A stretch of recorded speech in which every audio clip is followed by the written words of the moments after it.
L'actualité de l'emploi commentée par ces grands acteurs, vous êtes bien au Club Emploi avec cette semaine Ludovic Cinquin.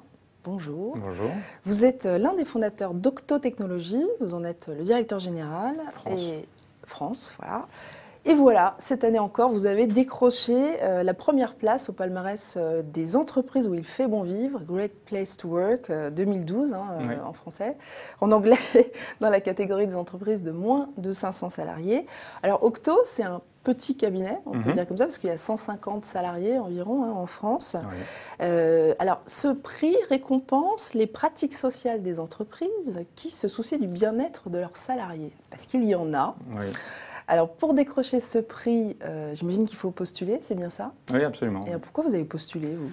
Alors, pourquoi on a postulé? Le début de l'histoire, c'est qu'on a travaillé avec un partenaire qui avait eu le prix, qui figurait au palmarès. Puis on a travaillé avec eux, on s'est dit, c'est une super boîte, mais on pense qu'on est une super boîte aussi. L'année dernière, vous étiez premier déjà Oui. dans cette catégorie. Cette année, vous êtes premier encore. Et si vous aviez été deuxième, ça vous aurait fait quoi? Eh bien, ça nous aurait donné des occasions de nous améliorer.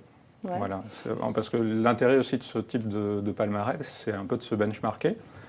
Donc il y a une partie assez conséquente de l'enquête qui est faite, qui porte sur un questionnaire anonyme de satisfaction des salariés, donc assez complet, il y a de l'ordre d'une centaine de questions. Ouais. Et puis vous recevez des auditeurs chez vous qui viennent vérifier tout ce qui a été déclaré ou pas? Non, et en fait c'est un questionnaire sur Internet anonyme, donc voilà, chacun, c'est bien fait, donc nous on n'a aucun contrôle sur qui dit quoi, sur quoi, évidemment.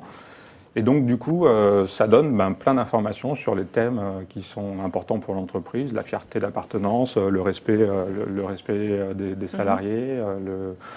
Donc, ça nous donne des éléments de benchmark qui sont intéressants aussi. Okay. Alors, dans votre entreprise, il y a des pratiques qu'on ne trouve pas partout, notamment une pratique que vous qualifiez vous-même, Ludovic Cinquin, de séditieuse, une pratique que vous qualifiez de honteuse, voire de séditieuse. Vous l'avez écrit sur votre blog. Est-ce que vous pouvez nous parler de votre perversion ici? C'est quoi cette perversion? Je pense que vous faites allusion donc à Employee First, Customer Second. Oui, c'est ça. C'est-à-dire, vous dites que vous préférez vos salariés à vos clients. Alors, comment est-ce que vous en êtes arrivé là? C'est un peu dangereux, non? Oui, c'est un peu dangereux. Et puis, en même temps, on est sur un type de métier, dans un type d'environnement qui est très ancré sur l'économie de la connaissance. Donc pour nous, recruter un salarié, le former, faire en sorte qu'il soit compétent sur les sujets, c'est quelque chose qui coûte cher, qui prend du temps. Et en fait, on attire des gens qui sont bien dans notre entreprise, et à partir du moment où ils sont bien, en fait, ça rejaillit sur la performance de l'entreprise. Vous dites par exemple que chez certains clients, on a fini par exfiltrer des salariés. C'est étonnant ça. C'est étonnant, mais voilà, à un moment donné, on a un arbitrage à faire qui est cette mission, personne n'a envie de la faire parce que c'est une punition pour tous ceux qui vont travailler dans ce contexte-là. On a le choix, soit on leur tord le bras et au bout d'un moment, on va se retrouver avec des gens qui sont mécontents au mieux ou avec des dames à la clé, soit en fait, on va essayer de se déployer ailleurs. Donc, et ça crée une reconnaissance et une fidélité parmi les octos, c'est comme ça qu'on emploie nos salariés, qu'on appelle nos salariés. Voilà, on s'y retrouve au final parce qu'ils sont plus contents, plus satisfaits de leur environnement de travail. Donc, Alors, vous préférez ces octos à vos clients, mais certains de ces octos disent que vous avez des salaires un peu en dessous du marché. Alors, ils disent ça. Ah bon. Ils disent ça, certains disent ça. Alors du coup, on se demande, est-ce que vous ne faites pas tout ça pour compenser le manque d'augmentation des salariés? En fait, les gens qui viennent chez Octo, c'est des gens qui cherchent un équilibre entre différents aspects. Donc le premier, ça va être la qualité de vie. Le deuxième, ça va être le salaire. Le troisième, ça va être l'accomplissement au travail. Et oui, en fait, on fait tout pour éviter d'embaucher des mercenaires, parce qu'on pense que, on est quand même dans des métiers où les salaires sont plutôt plus que raisonnables. Mais vous avez une enveloppe d'augmentation de salaire cette année, par exemple, qui est de 2% comme tout le monde? Alors cette année, c'était de l'ordre de 4%. D'accord, donc c'était plus que les autres. Et je crois même que je vous dis une bêtise parce que je me demande si c'était pas 5%. Mais non, c'est 4% je crois cette année.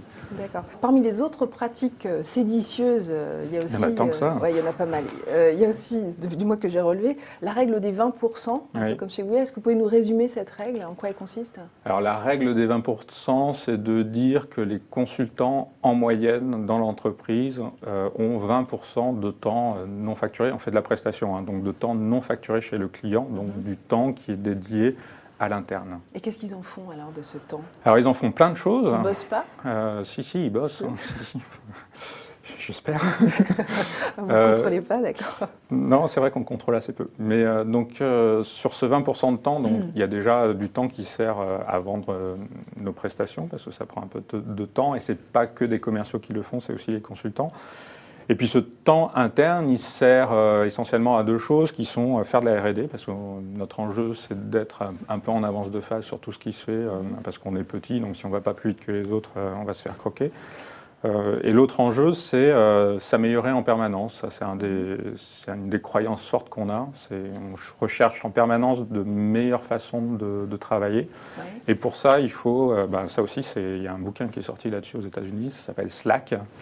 Donc pour pouvoir progresser, il faut du Slack, donc un peu de temps libre, parce que c'est dans ce temps libre-là qu'on aura de la créativité, de l'innovation.